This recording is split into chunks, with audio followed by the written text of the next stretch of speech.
Patay ang isang lalaki matapos pagsasaksakin sa Caloocan. Suspect sa krimen ang katrabaho niya. Balitang hatid ni Bea Pinlac, exclusive. Paalis na sana ng opisina nila sa Liano, Caloocan ang lalaking ito sakay ng kanyang motorsiklo. Nang bigla siyang salubungin ng katrabaho niya at ng isa pang lalaki at inundayan ng saksak.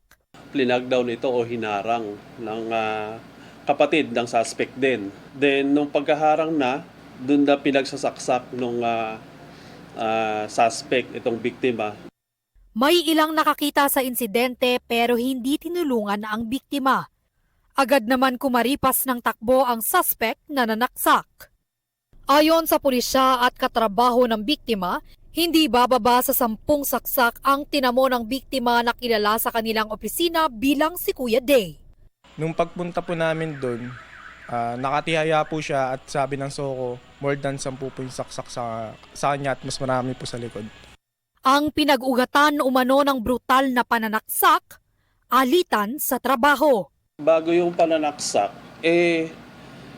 nagtatalo na itong dalawa. May pinagtatalo na dahil niya sa trabaho.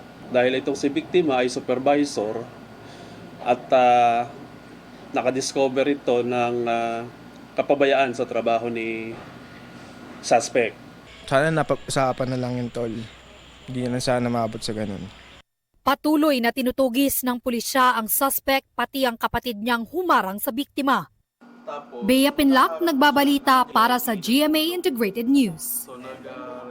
Kapuso, alamin ang maiinit na balita. Bisitahin at mag-subscribe sa GMA Integrated News sa YouTube. Sa mga kapuso abroad, samahan nyo kami sa GMA Pinoy TV at sa www.gmanews.tv.